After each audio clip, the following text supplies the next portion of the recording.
Good morning, everyone. Good morning, grade 9. So, we'll continue with quadratic equation, chapter 1. So, lesson number 4 na tayo, entitled Solving Quadratic Equation by Completing the Square. So, kung bagong enroll ka or if you are new to my class, so na-discuss na namin yung lesson number 1, yung illustrating quadratic equation, and then nakadalawang method na rin kami ng pagsosolve ng quadratic equation, which is the extracting of square root, yung una.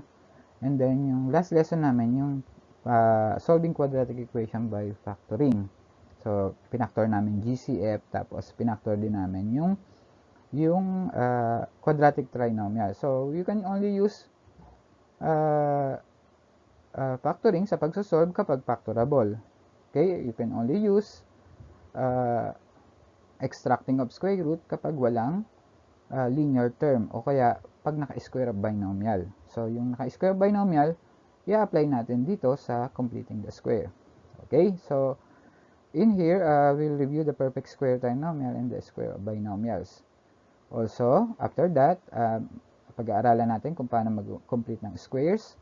And then, next video, we will solve quadratic equation na by completing the square. So, for the meantime, so, here, tuloy natin yung review ng perfect square trinomial tsaka ng square of binomials and then completing the squares.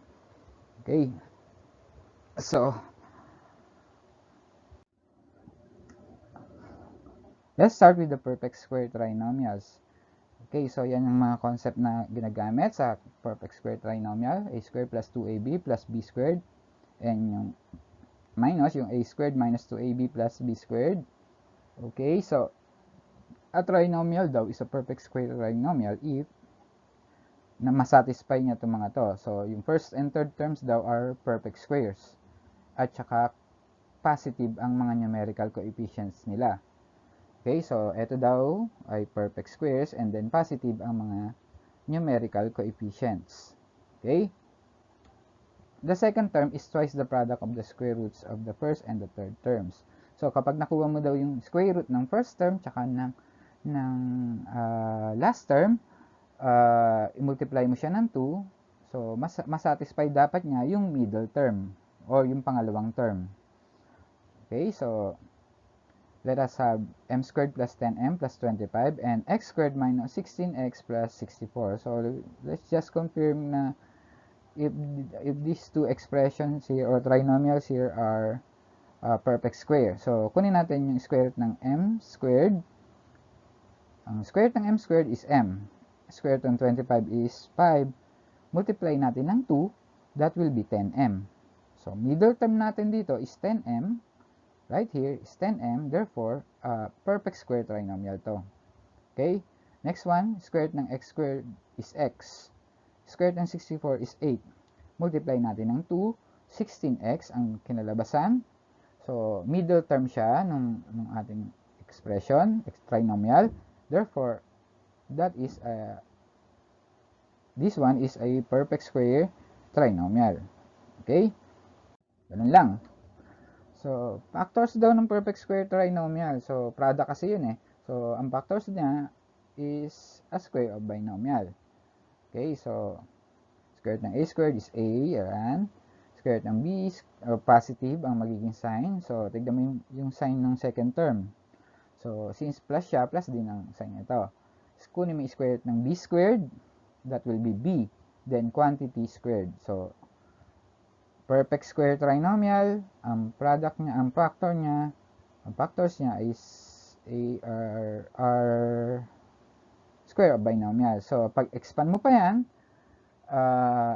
quantity a plus b times the quantity of a plus b, since squared siya. Okay? Para siyang x squared is the same as x times x. Ganun lang yan. Okay? So, but sa topic natin, hanggang dito lang tayo. Okay? M squared plus 10m plus 25. Okay, squared ng m squared is m. Since positive siya, we'll use addition. Okay, squared ng 25 is 5. Then, quantity square.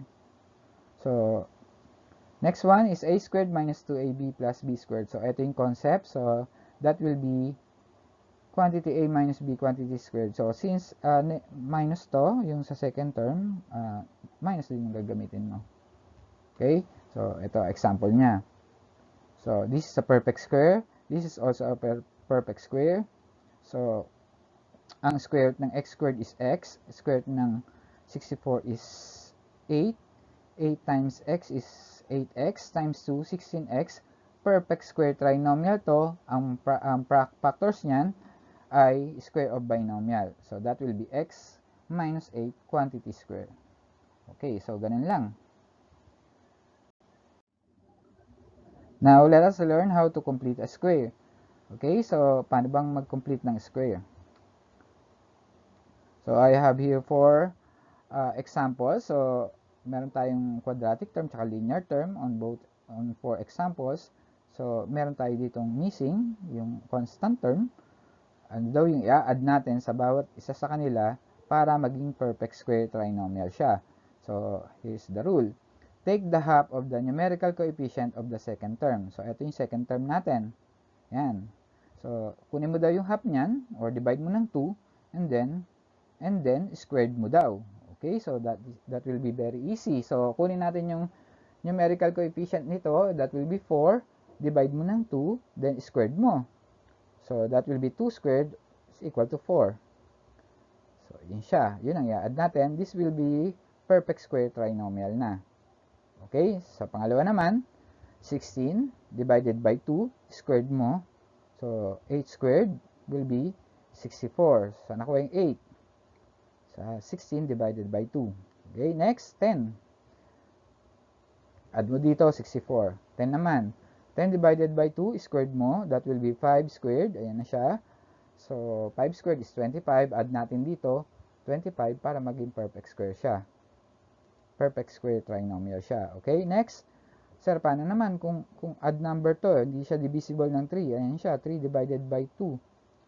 So, squared mo pa rin. So, squared mo yung numerator, squared mo yung denominator, that will be 9/4. Yun yung i-add mo dito, 9/4. Okay? So, square ng binomial, gaya ng ginawa natin doon sa concepts kanina, in-square root natin yung first at saka third term, and then multiply natin ng,